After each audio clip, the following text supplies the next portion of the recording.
Aga kami nagising eh. But I can't get you out of my head.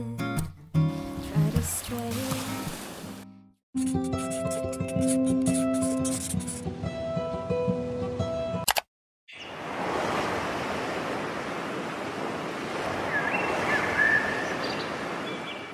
Morning. Prepare kami ngayon pupunta ng estancia. Lalabas ng island kasi magpapaayos ng phone. Tapos may pupuntahan kaming church.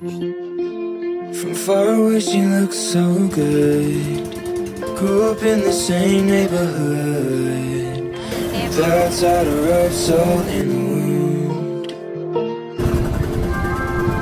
Spend a few hours on the reservoir. Okay, nakabalik na kami sa isla. Dahil low tide, yung start ng tubig doon na sa sandy part. So, hindi masyado masakit sa paa. Ito yung current ko dinadaanan.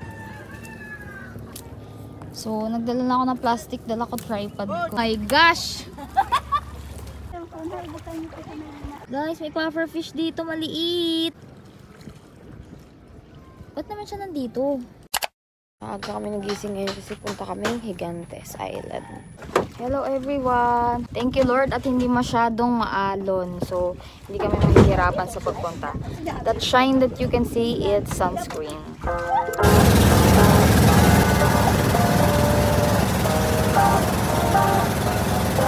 Everything goes well. I can feel the breeze.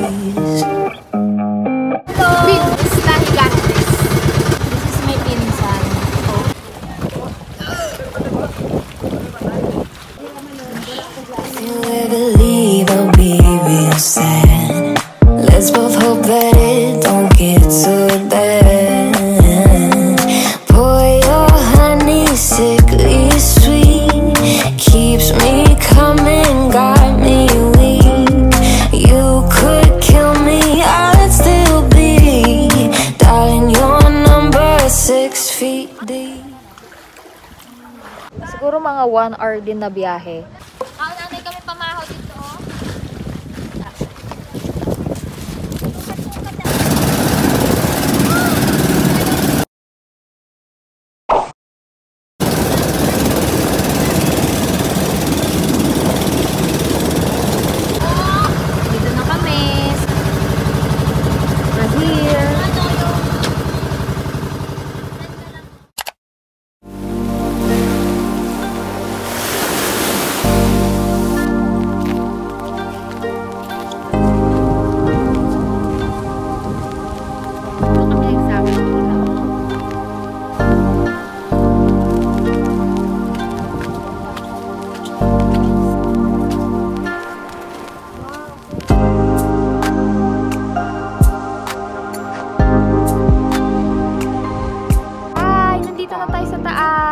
Sobrang pretty!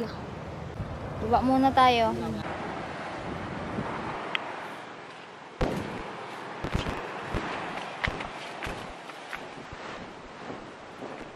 Hi! So, nandito na tayo from Tangke. Nandito na tayo sa Kabugao. Yan ang boat namin. Nandun si Tito Nongnong tsaka yung isa pang kasama niya. Dito tayo sa malilim ha! Kasi ayoko nang dagdagan ng aking tan.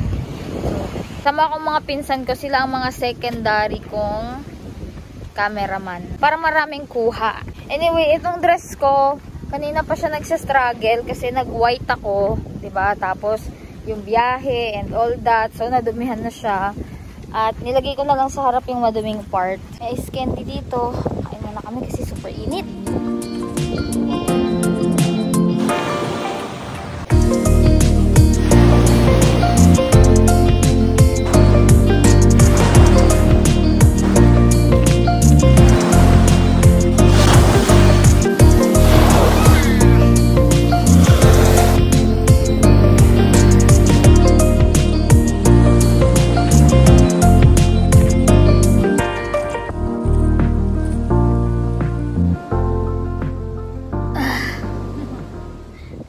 Ako ng upuan.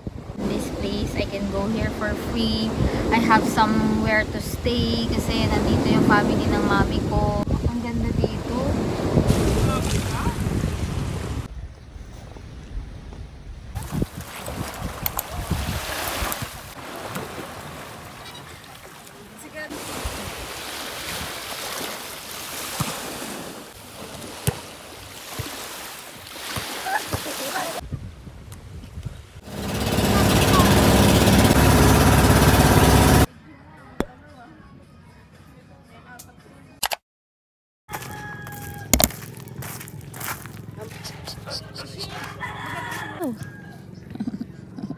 It's our last day here.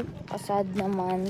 Mamaya pupunta na kami sa city. Tapos punta na sa Airbnb doon para mag-check-in for our flight. Yung anchor niya nandito.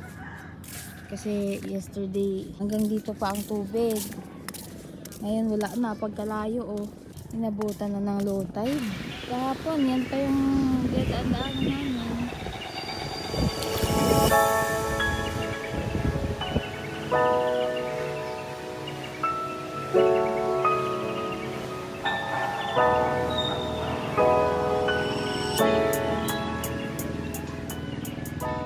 Ilubong na naman si Mami.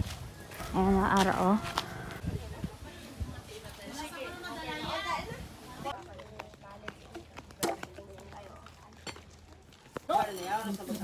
Hindi man po, hindi ka po sa... Wala ganito sa aeroplano. Papel nga ginapinamangkok. Sabi mo lang. Sabi mo lang yan. Oo. Kapre anay ta? Kapre anay. Sige. Ano Tagalog? Oo. Ngayon, maraming salamat Lord God kasi naiuwi si Mami sa kanyang lugar nung nabubuhay pa siya. Katulong siya sa iyang mga utod, sa iyang pamilya. Blessed gid kami nga si Mami ay parte ng aming pamilya. Ibutang na namin siya dire kag ibilin sa tabi ni Lola. Ikaw Panginoon ang mag-ingat sa iyang mga nabilin na pamilya, mga kapatid, si Lolo, mga pamangkin, Panginoon. Maraming salamat, Lord God, na tutulungan niya kami, lahat kami dito, Lord God. We will always remember yung mga mabubuting bagay na ginawa ni Mami. Maraming salamat, Panginoon, sa blessing mo sa buhay sang tanan. Thank you, Lord. In Jesus' name we pray. Amen. Aw. Ngayon hindi siya mag...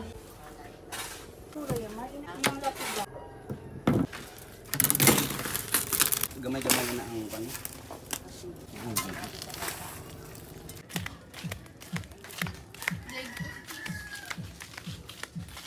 Nagsunod na si Dr. Hindi, Ate Shim! Do ano-ano gitu lang. Nakababa na kami sa baybay. Nailibing na si Mami. Kag naghibi ko jutay habang gapre. Hi. Maliligo na lang kami tapos matabok na kami pa istansya dayon.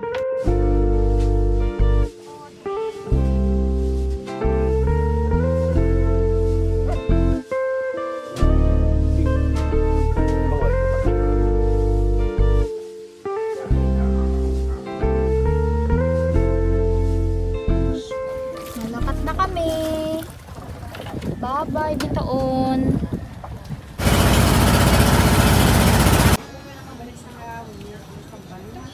Dito kami sa Gaisano Estancia. Bumibili sila ng daing na iuwi sa bahay. Tapos, diretso na kami sa Rojas later para doon mag-check-in ng aming Airbnb. Kumakain lang kami ng shawarma rice.